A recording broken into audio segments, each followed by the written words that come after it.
Now we're going to talk about the book of Jeremiah. Okay? Another of those thick books within the prophets, no? Old Testament prophets. And so the book of Jeremiah stands as one of the most profound theological works in the Old Testament. As one of the major prophets, Jeremiah records the ministry of the prophet Jeremiah during one of the darkest periods in Israel's history. The final decades, the final years of the kingdom of Judah before the Babylonian exile. More than simply predicting Jerusalem's destruction, the book provides a theological explanation for why God's covenant people experience judgment while simultaneously proclaiming God's unwavering commitment to restore his people. So the book presents divine justice and divine mercy in tension. Side by side, pero in tension. Revealing God's holiness, faithfulness, and covenant love. The book combines prophetic sermons, symbolic actions, visions, lamentations, historical narratives, and promises of restoration into a unified message that remains relevant for both Jewish and Christian readers today. The book serves as an edited presentation of Jeremiah's prophetic ministry intended to explain Judah's downfall and exile while encouraging hope for God's future restoration. Jeremiah ministered during an extraordinary period of political upheaval. His prophetic ministry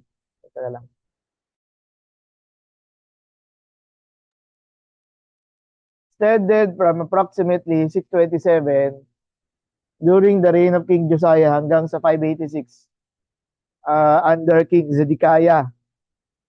This year witnesses the collapse of the Assyrian Empire, the rise of Babylon as the dominant world power, and Judah's repeated rebellion against God's covenant. Yung medyo malungkot na part yun. Yung mayroong panawagan pero matigas yung ulo ng mga Jews noong time na yon. Jeremiah observed the reigns of Josiah, Jehoahaz, Jehoiakim, Jehoiakin, and Zedekiah, faithfully proclaiming God's word despite widespread rejection. Literary features, kagaya ng sinabi ko kanina, yung yung the book of Jeremiah also contains not only history but literary beauty. One of the most striking literary characteristics of Jeremiah is the continual movement between judgment and hope. The book has often been compared to a roller coaster because readers repeatedly encounter announcements of destruction, followed unexpectedly by promises of restoration. Jeremiah's call in chapter 1 summarizes his mission with these 6 verbs: to uproot, tear down, destroy, overthrow, build, and plant. Hindi siya mga terms lang na puro lang about destruction. The first 4 emphasize judgment while the final 2 anticipate restoration. A God that judges but also restores. So, a few things about how the book of Jeremiah is arranged. The structure of Jeremiah reflects this theological movement. The opening chapter introduces Jeremiah's prophetic calling, while the concluding chapter records Jerusalem's destruction and hints at future hope through the release of King Jehoiakim from prison. The first major section primarily contains prophetic oracles warning Judah of coming judgment, while the second section presents historical narratives demonstrating the fulfillment of Jeremiah's prophecies and the people's continued rejection of God's messenger. That is himself, si Jeremiah mismo. Dramatic action. Excuse me, ha.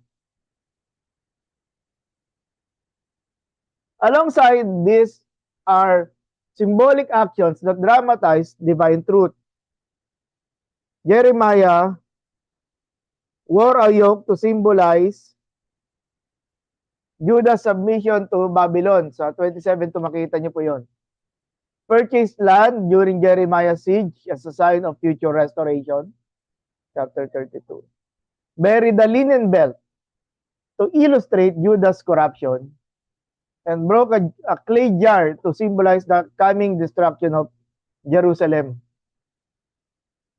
And then there are also called the prophets' lamentations. This is, sabihin natin, in parallel with the book of Lamentations na si Jeremiah din yung author. Okay? These prayers reveal the emotional cost of faithful ministry. Jeremiah experienced rejection, loneliness, persecution, discouragement, and even questioned God's purposes. Nevertheless, these lamentations demonstrate that authentic faith allows honest dialogue with God, even amid suffering. Jeremiah's anguish anticipates the suffering of Jesus Christ, who likewise experienced rejection by his own people and faithfully proclaimed God's truth despite their opposition. Theologically, Jeremiah emphasizes God's holiness and justice. Judah's destruction resulted from persistent covenant violation, which is similar doon sa mga themes na nakita natin sa book of Isaiah.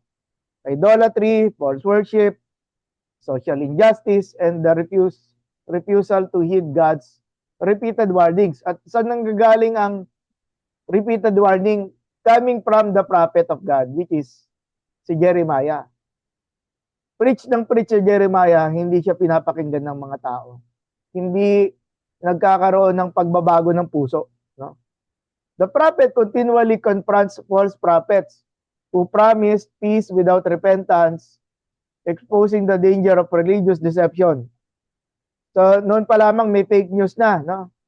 Coming from the false prophets na politically aligned, no? Doon sa kalaban. Jeremiah insists that genuine covenant relationship requires obedience rather than mere participation in religious rituals. External worship without inward transformation cannot satisfy God's covenant expectation. Ang understanding natin dito as Christians, hindi nagkaroon ng tunay na pagsisisi sa puso. Kasama siya, kabilang siya, nakikita natin siya kasama sumasamba, pero ang puso niya ay move ng ibang mga motibo. No? Usually selfish motives. No? Worse than yan is evil motives. Now about the new covenant, yet judgment never becomes God's final word. Throughout the book appear remarkable promises of restoration that reveal God's enduring covenant love. Jeremiah announces that God will build and plant what he has previously uprooted.